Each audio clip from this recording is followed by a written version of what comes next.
Et l'objet de cette rencontre, c'est d'évoquer la question de la prime dite Covid-19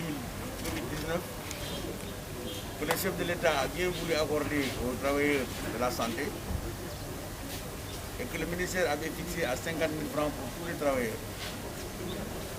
Ce que nous avons constaté, c'est que pendant 6 mois, ce que nous avons constaté, pour le déplorer, c'est que lorsqu'on faisait ce dispatching, c'est-à-dire l'octroi de la prime aux travailleurs de la santé, on a oublié les travailleurs des collectivités locales, il semble.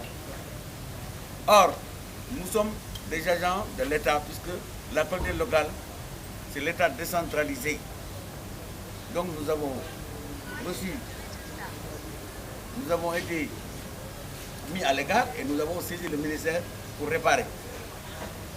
Lorsque nous nous sommes rapprochés du ministère, alors on nous a dit donner les listes des agents et on va payer. Ce que nous avons fait. Donc la liste des agents étant arrivée à destination, ce que nous avons constaté, c'est que le ministère a payé 3 mois sur 6 pour ces agents des collectivités locales. Il s'est trouvé que il y avait des agents qui avaient des erreurs sur leur compte bancaire, puisqu'il fallait donner le numéro de compte bancaire de 24 chiffres et les virements se faisaient automatiquement dans les comptes bancaires. Donc, jusqu'à présent, il y a des camarades qui sont dans des structures telles que Nabil Choucair, Wakam, Koloban, Gaspard Camara, Mariste, etc. L'ensemble des structures ont, jusqu'à présent, n'ont pas touché 1 centime de ce fonds Covid. Alors, nous avons dit que cette injustice, nous n'allons pas l'accepter.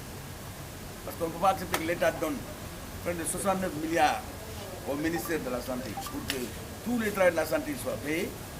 Cela n'a pas été fait. On a payé une partie, on a refusé de payer l'autre partie. On ne sait pas quelles sont les raisons. Et personne ne nous dit rien. Donc, nous interpellons les autorités pour qu'on fasse la lumière sur l'utilisation de ces fonds Covid. Parce qu'on ne peut pas accepter d'abord qu'au niveau de l'État, on ait dégagé 1000 milliards et que le ministère ne reçoive que 60 et quelques milliards. C'est d'abord injuste. C'est là où il y a mal donné. Le moment où la santé a des difficultés, on aurait pu donner 500 milliards à la santé et profiter de l'occasion de la Covid pour régler l'ensemble des problèmes. Cela n'a pas été fait. Donc la 60 milliards qu'on a donné, aujourd'hui, pose problème pour le paiement des travailleurs. Donc nous nous demandons où est passé l'argent. Où est passé l'argent de la Covid? Il faut que la lumière soit faite et qu'il y ait de la transparence dans la gestion de ces fonds. Parce que nous n'allons pas l'accepter, nous allons réclamer jusqu'au dernier centime cet argent qui a été mis à la disposition, comme je vous l'ai dit. C'est sur instruction du chef de l'État et moi-même, votre serviteur. Je fais partie de ceux qui sont à la base de ces fonds-là, parce que lorsque le chef de l'État a reçu les centrales syndicales, c'est moi qui lui avais posé la question de savoir est-ce que, Monsieur le Président de la République, vous allez motiver de manière exceptionnelle les agents de santé?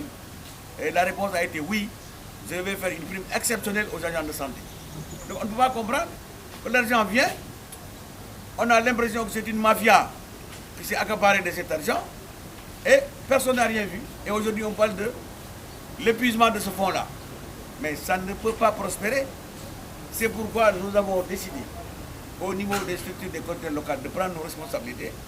D'abord de dénoncer cette gestion nébuleuse de ces fonds-là.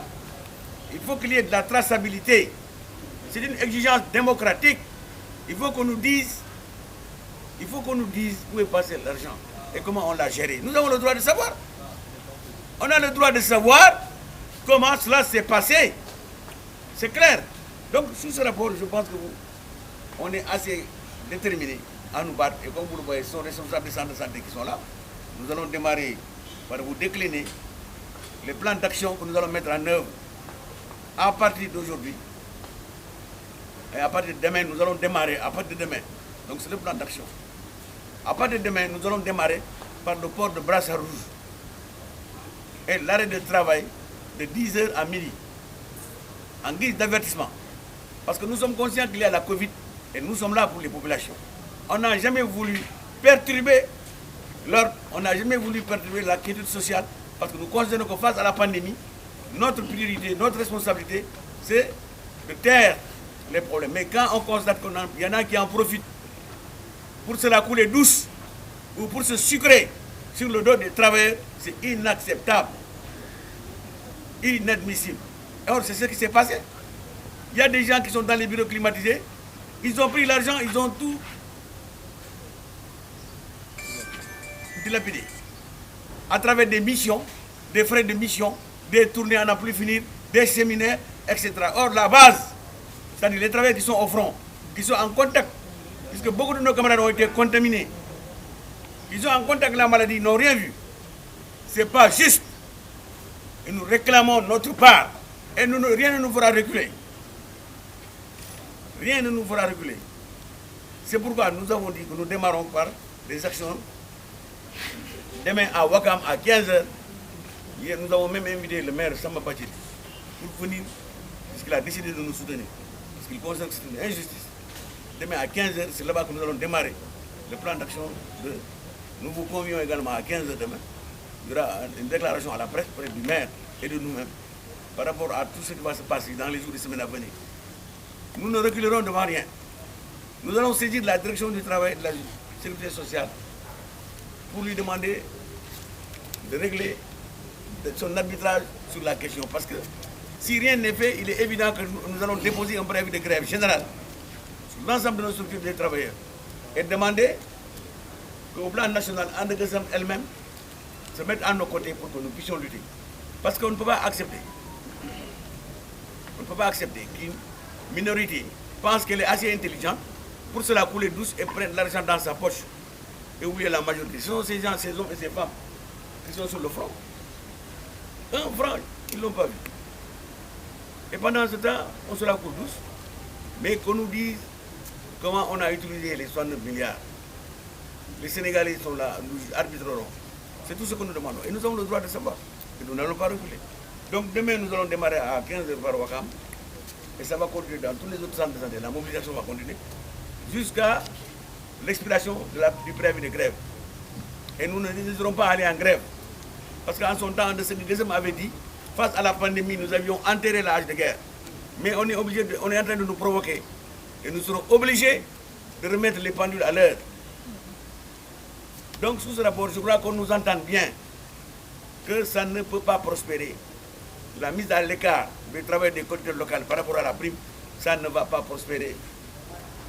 Et ce que nous réclamons est un dû qu'on nous paie cet argent. D'ailleurs, je taquinais un de mes collègues tout à l'heure, je disais, s'il le faut, nous allons lancer l'opération Gokhi. Ceux qui ont avalé ces milliards-là vont les vomir. Opération Gokhi que nous allons lancer. C'est pourquoi demain à 15h à Ouakam, eh bien, vous allez voir dans les détails les plans d'action que nous allons dérouler.